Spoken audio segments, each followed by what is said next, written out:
All right, everybody, we're gonna take you working on your game here a little bit. I wanna help you break all of the scoring barriers, okay? So 90, 80, if you can't break 100, this is where you need to be able to get your scoring down, okay? That is on the wedge range. So we're here at beautiful Old Oak Country Club, just outside of Chicago, and they have this awesome wedge range here that honestly, it is always deserted, and it shouldn't be. And what it is people think that their strokes come from different areas, all right? Namely, tee shots. Now, if you're trying to break par, you're trying to play at a really, really high level, yeah, it's gonna help you to hit the ball farther and straighter. Statistically, that's true, but that's because you already got to that level by being really good at wedges. Otherwise, if you hit the ball farther and straighter for most people, they get to wedges that they can't hit. So it doesn't help their score at all. So you need to be working on how to dial in these wedges as you go through. That's one of the biggest parts of our Break 90 plan, which you can check out for free down below. But I'm gonna take you through a little drill here that I like to do. So I've got everything set up. We've got a nice little target here. We are on the tee. I've already shot our distance. We are at 75 yards, okay? 75 yards to the flag. And this has got two flags. We've got one on the left, one on the right. I'm going to the one on the left. That's a little bit more of a normal shot. The one on the right's a little tough, and we'll talk about that separate time. But we're gonna go for the left one here. And all I'm doing right now is I need to develop kind of a stock motion. So I've got a flattish lie out of the fairway. Again, I've got my yardage and I've got my 60-degree club, okay? So typically this is gonna go 80, 85 yards. It's downwind today, so I'm trying to hit this. If it's 75 to the pin, it's gonna bounce. I'm trying to hit this maybe 70 yards. And so what I'm gonna do is work on creating a swing that can hit the ball 70 yards consistently. So for me, what do I like to see? Well, one, obviously we've got to make good contact, okay? We got to make good contact. This is going to feel pretty much like a full swing for me. Body will move here. Going to basically swing full, try to hit it just like a normal shot. And then it's just judging, hey, I've got to probably take a little bit off of this shot, okay? So let's go ahead, we're going to hit one.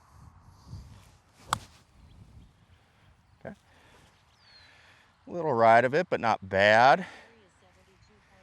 My carry was 72 yards. Looks like it just rolled to the back edge, so it bounced a little bit. So maybe if I hit that 70 number, probably pretty good.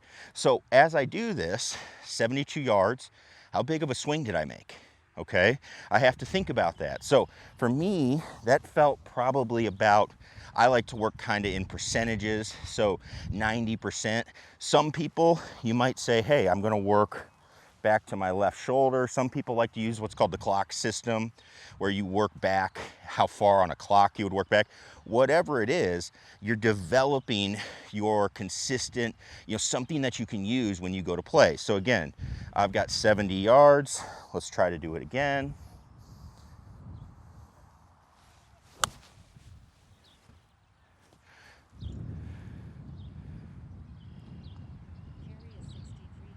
.63, and so that one I actually hit, and the ball rode up the face, so it came out short. And so that's another thing that people need to realize is how you make contact is going to have a massive impact on how far this ball goes. So let's go ahead, we're gonna do it again.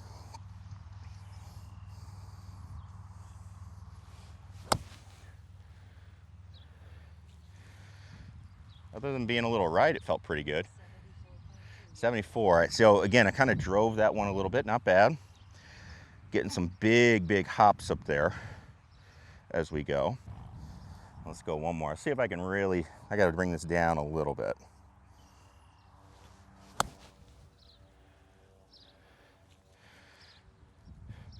That one was better on the distance.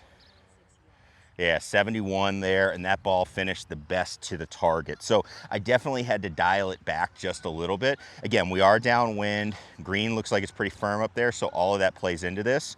So we need to just make sure we're getting a feel for how we do this. Now, I would do this, get 5, 10 shots that are successful, and then I can say, hey, I have my distance that I want to hit the ball. Now from there, I start working on, hey, I need to transfer that to other parts of the game.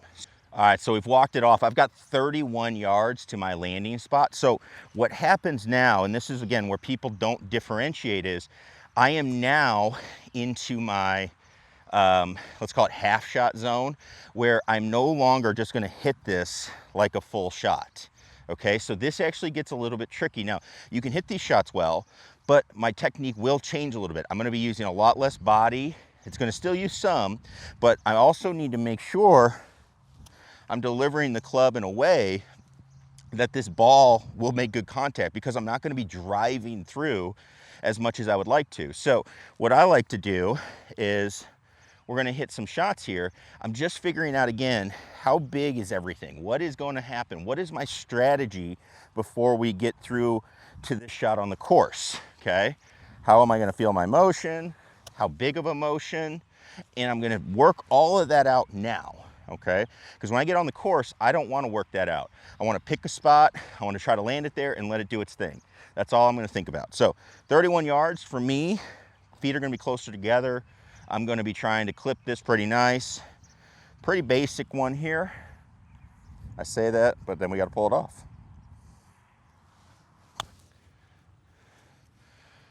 I definitely hit it beyond my spot, I think. Not bad though, not bad. Hit it pretty nice, clipped it nice, got some spin on it, and not a too bad of a shot up there. Let's go ahead, let's do that again. See, that one went higher up on the face. So that's what I want to avoid, okay? So, you know, all those things matter here. It's the same size swing, but I just hit it a little bit differently, so the ball took off higher. That's some of the stuff we learned when we are looking at our launch monitors. There we go. Drove that one, better contact. And then that ball can spin. It did skip a little on us, but not bad. You can see when I'm hitting these shots too, not really taking them a lot of ground. That's something I've worked hard on. Okay, so let's do it again. Caught the turf just a touch early, but that's not a bad thing sometimes. So yeah, it just didn't quite have the spin power, but not bad there. You can see 3 out of those 4. Not too shabby. Working on those and getting a distance. I'm going to work constantly back and forth. And what you'll notice is, as I do this, first things first, I'm going to come up with a strategy for the shot. How far is it? How far do I want to land it?